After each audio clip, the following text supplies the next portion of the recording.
गजल का नमूना बा कहना बा कैसे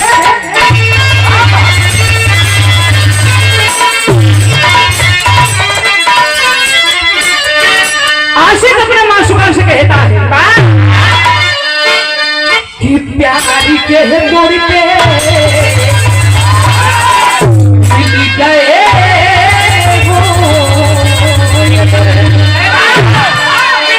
कि प्यारी के मोड़ पे मिल गए हो अगर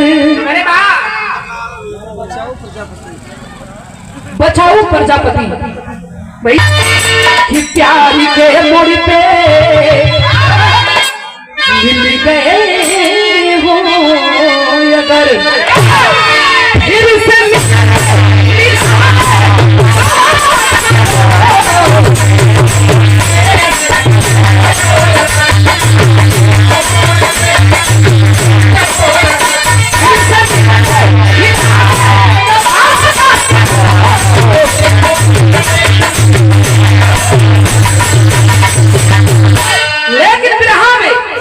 कभी सी बात लिखत पानी यहाँ जे भी बैठल बा इन लाइन सबके बदे हो कहना बा कैसे मिटी जाएगी अरे मनौता बधायो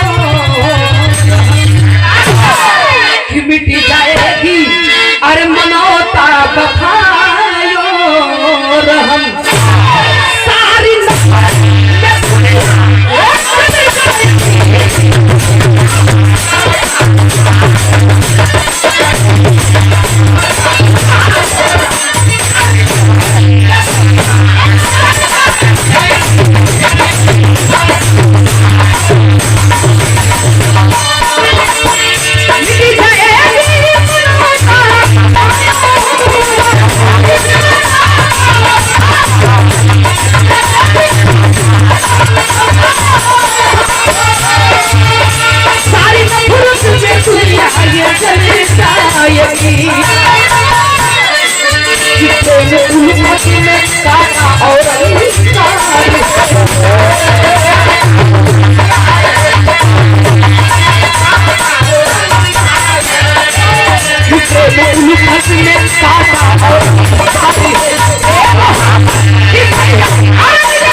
शुरुआत हो गई।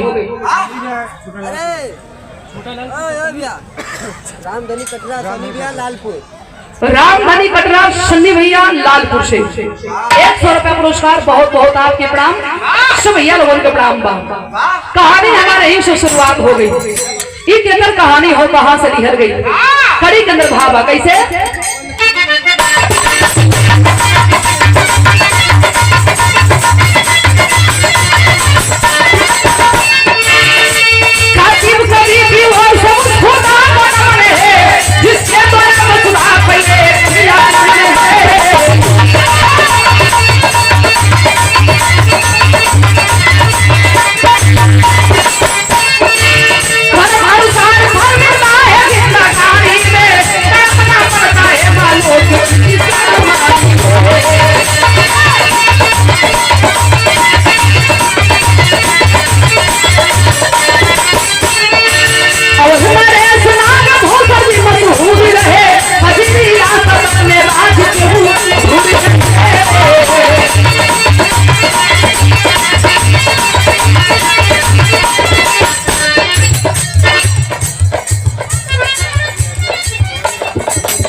अर्जुन यादव करल यादव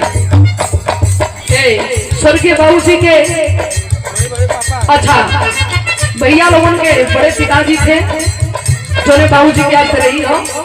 200 रुपया पुरस्कार। बहुत बहुत आपके प्रणाम था, सब भैया लोगों के प्रणाम था।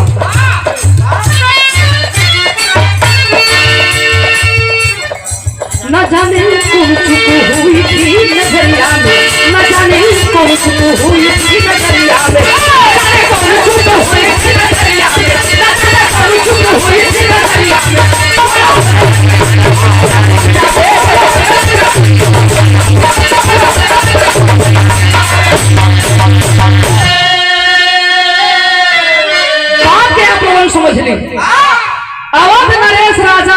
विभूषण बड़ा नेक बड़ा उच्च विचार के राजा हुआ। और राजा के पास धन दौलत रुपया पैसा सोना चांदी महल अटारी कोई चीज के कमी नहीं थे। जैसे आप लोगों बैठ के विरहा का सुनता नहीं, यही तरह राजा के दरबार सजा रहा और आज सिंहासन पर राजा बैठा हुआ। एक गरीब आदमी आया और हाथ जोड़ के राजा के पैर पकड़ के रोने लगा। बोला कि राजा आप इंसान नहीं, इंसान के रूप में भगवान हैं, लेकिन अपने भगवान से शिकायत बा राजा साहब, आप जैसा महान राजा रहते हुए हम हजारों गरीब रोटी बिना तड़प के मर जाइला, वस्त्र बिना तरसीला, सयान बेटी के अपने घर में रख के पैसा बिना कन्यादान हम ना कर पाइला। ए राजा साहब, अगर आपके थोड़ा सा कृपा हम गरीबन के ऊपर हो जाता तो हम गरीबन की जिंदगी आबाद हो जाता। ये बात राजा के रात भर छूटे ना देलस। बार बार ये सोचत हुआ कि हम का लेके आई है, का लेके जाई, सब कुछ तो यही रह जी, एक नया काम हम करी। होते सुबह राजा ऐलान करवा देलन कि आज से और अभी से ही बात पूरे रियासत में पता चल जाएगा चाहिए, गरीबन के खातिर और राजा के दरबार 24 घंटा खुला बा। राजा अपने हाथ से हजारों गरीबन के रोटी दान करे लगलन, वस्त्र दान करे लगलन, गरीब के बेटी के अपन बिटिया बना के यही चांगे पर बैठा के कन्या दान करे लगलन। बड़ा पुण्य के काम करत हुआ। धीरे धीरे समय बीते लगे, लेकिन हाय हाय इतने लोग बैठे हैं। एक बात आप नोट कर लीजिएगा बाबूजी, समय केहू के छोड़ले ना हो, समय बहुत बड़ा बलवान हो रहा है। आज वही राजा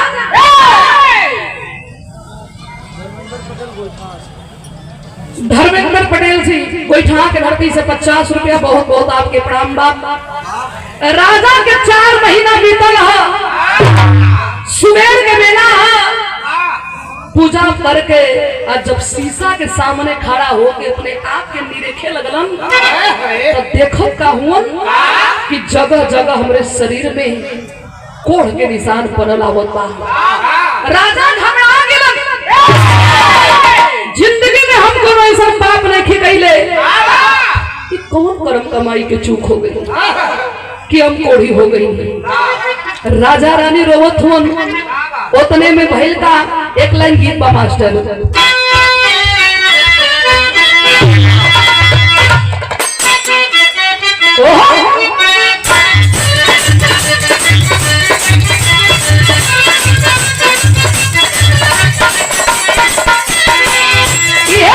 नमूना बा अपने जमाने के बड़ा हिट गीत रहल।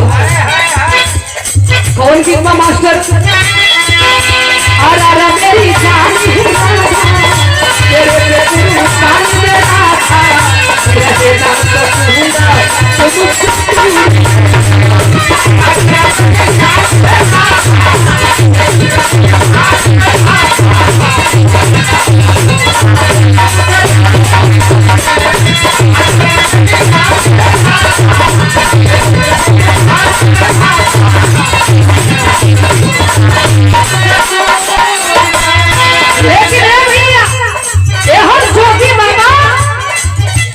जोगी बाबा शरीर पर गेरुआ वस्त्र, हाथ में सरंगी सितार, हजारों गरीब बैठ के रोवत हुवन बाहरे राजा।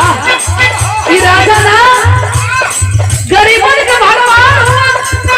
आज हमारा राजा कोढ़ी हो गिलन, सब रोवता, लेकिन जोगी बाबा कहिलन का कहिलन? अरे ये पिया ये जोगी भजन को आया है जोगी, बहुत चाहे राजा सहल रहा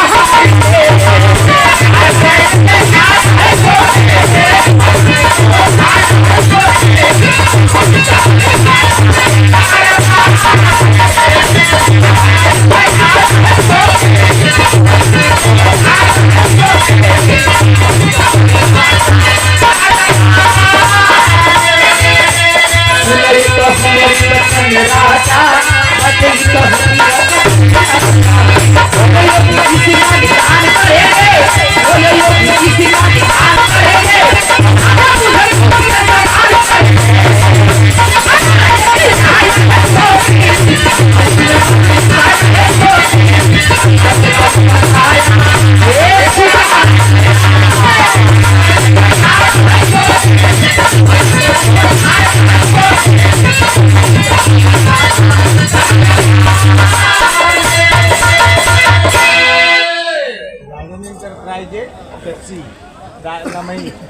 राजन इंटरप्राइजेज पेप्सी लमही से 111 रुपया पुरस्कार। बहुत बहुत आपके प्रणाम, सब भैया लोगों के प्रणाम बा।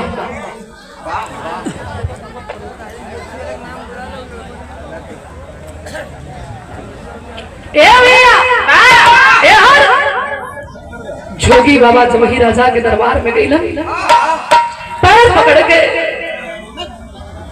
राजा रोवे लगल कलन के बाबा हो जिंदगी में कोनो ऐसा पाप नहीं की गईले, ये कवन करम कमाई के चूक भइल हो बाबा कि हम बड़े बन गईली। ए हर जोगी बाबा अतना पतिया के सुनलन कलन की सुना ए राजा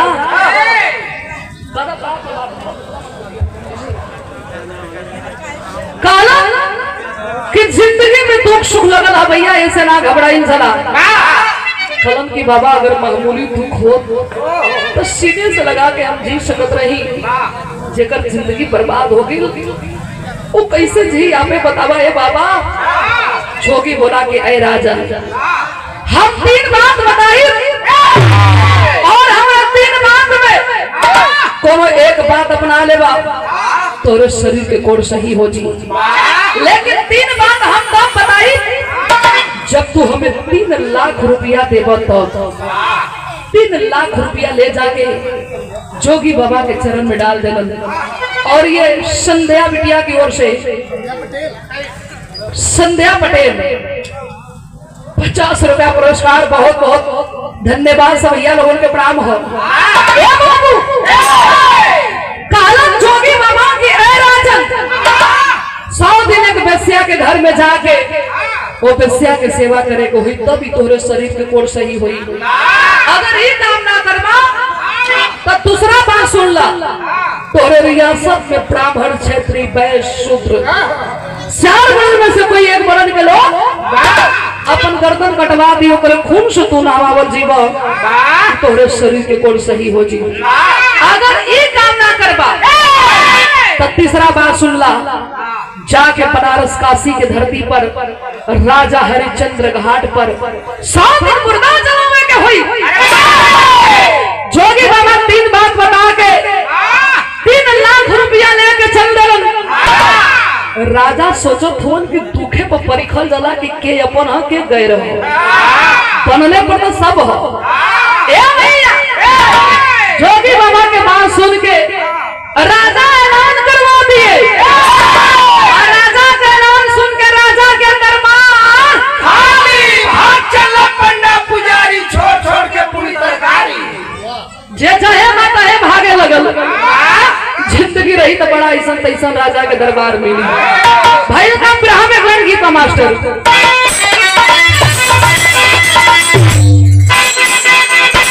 क्या बात है।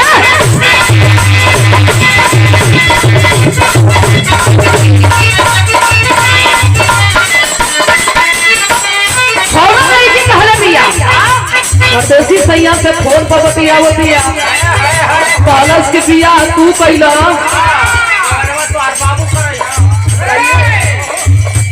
बोलते नहीं कहाँ गई कहला बिया का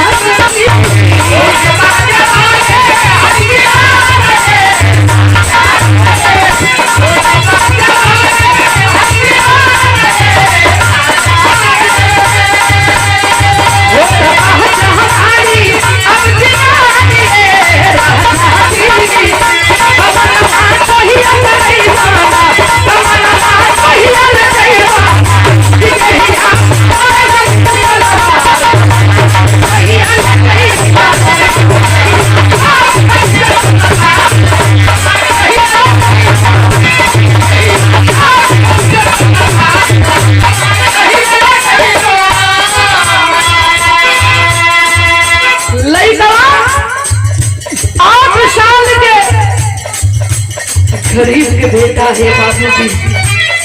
राजा के पैर पकड़ कर रोवे लगा, कलश की आप हुआ तो गरीबन के जीवन दान मिलल हो, अगर आपके कुछ हो जाए तो हम गरीब जिए जी कैसे।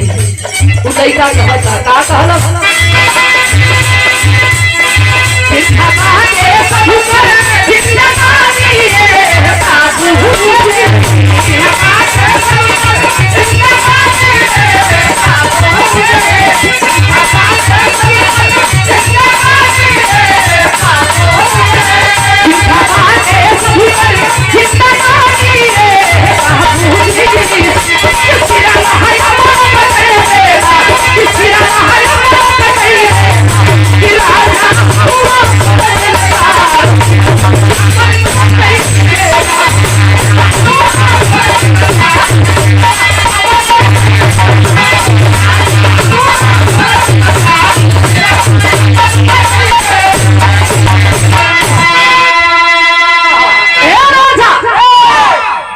काट लीजिए हमारा गर्दन, ले लीजिए हमारा खून। ए साहब, अगर आप जियत रहबत हमारे बिटिया बहन के कन्यादान हुई, गरीबन के रोटी मिली, वस्त्र मिली। अगर आपके कुछ हो गई तो हमने के जियल जी कैसे। रानी फूलमती कहली कि अब मेरी कोने बात के बाद उठा ला तलवार, काट लेकर गर्दन, जल्दी से आप ठीक हो जा हो राजा। रानी के बात सुन के राजा के तलवे के नीचे से जमीन खिसक गया। राजा रोने लगल, अरे पागल हो गए बारू का, कह तड़ो, हम अपने सुख स्वार्थ में एक गरीब के गर्दन काटी ना रानी ना। आखिर राजा कहलन का विराह में एक गीत बा मास्टर,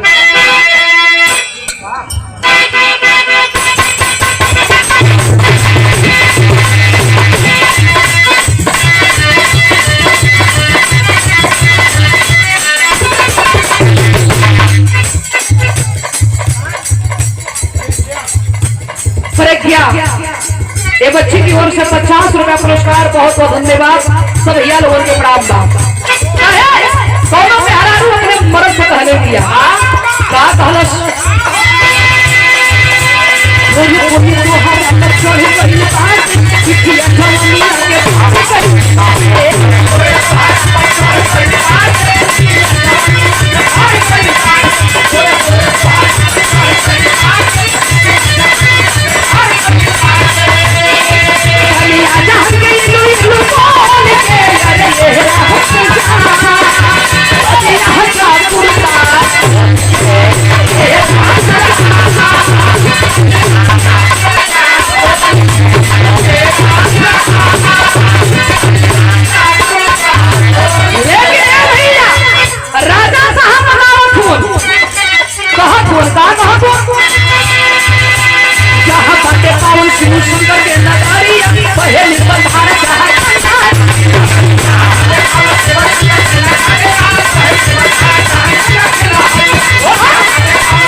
रानी के बुला के राजा कहलन कि ना हम वेश्या के घर में जाई, अमन के हो के गर्दन काटब। अरे रानी, जौने हाथ से ही गरीबन के जीवले ही, कैसे वो गरीब के ऊपर की हाथ से तलवार चली। राजा कैलन का ठेरी के अंदर भाव मास्टर,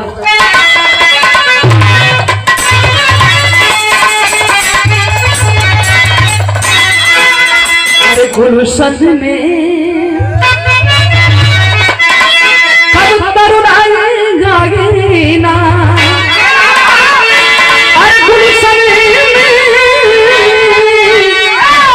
अरे गुलशन में कब पर आई ना, मंजू कब ले ही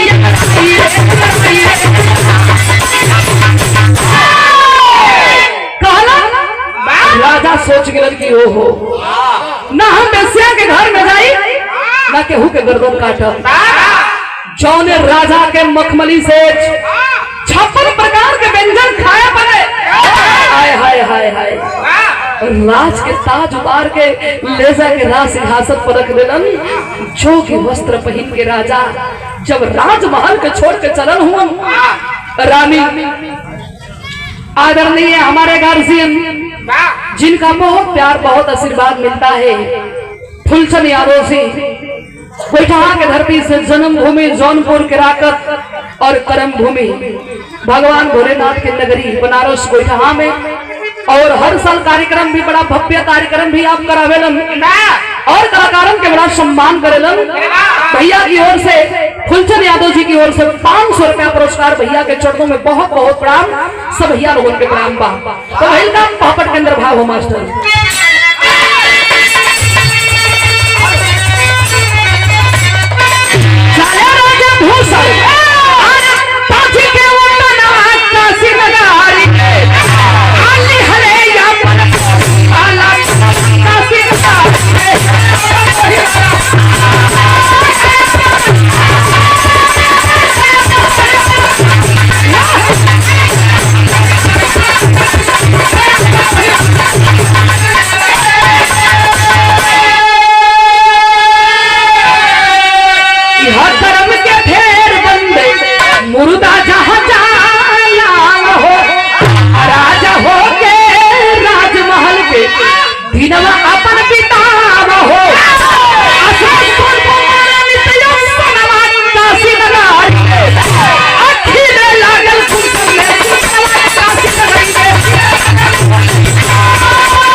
राजा जंगल के रास्ता पकड़ के चलते रहते। ए बहनी लाइट ना हो, फोटो खाली खींचना लोगों ने।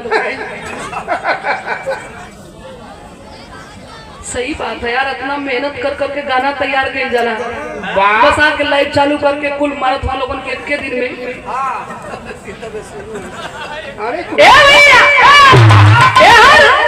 जंगल के रास्ता पकड़ के राजा चला हुआ काट पुष्प चलत हो बनाए है। ये जिंदगी हो जौने राजा के मखमली से 56 प्रकार के व्यंजन खाए बने। काट को से ही पैरे में धसत हो घूमत फिरत यही राजा हरिचंद्र घाट पे आके राजा मुर्दा जलावे लगलन। मुर्दा जलावत जलावत जब 100 दिन के दिन पूरा भइला, जोगी बाबा के कहले अनुसार गंगा में गोता मार के जब राजा किनार पर भइलन, राजा के शरीर के कोड़ सही सुंदर सुमरन भइल। तो राजा एक बात कह गइलन का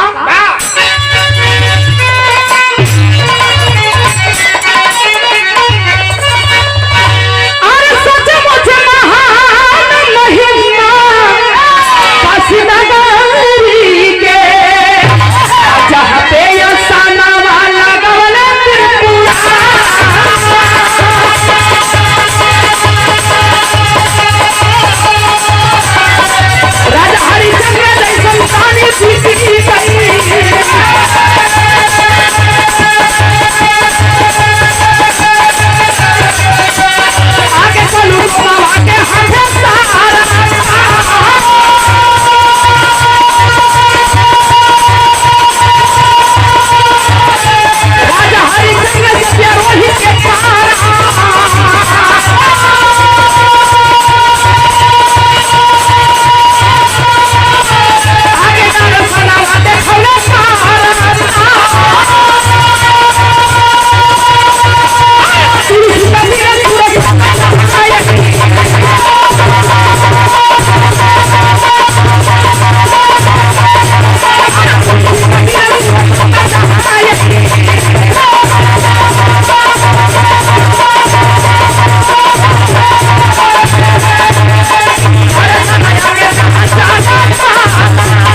कि हम रानी के वचन दे के आई रही, हमारे शरीर के कोर सही हो गई, तो चल के अपने वचन अनुसार रानी से अपन कर्तव्य और अपन बात के अपने वचन के पूरा करी।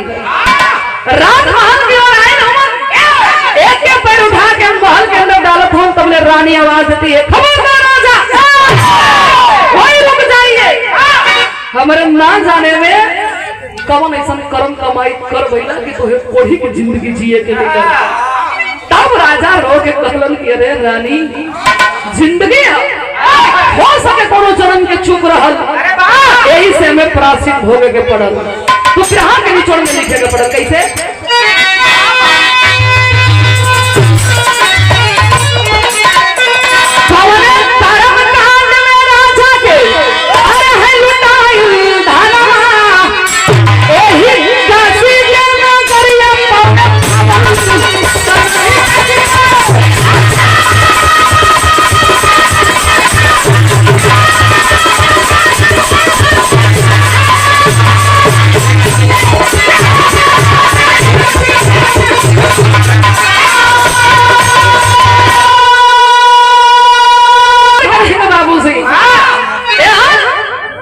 जोगी बाबा 3 बात बता के 3 लाख रुपया लेके गई रहलन।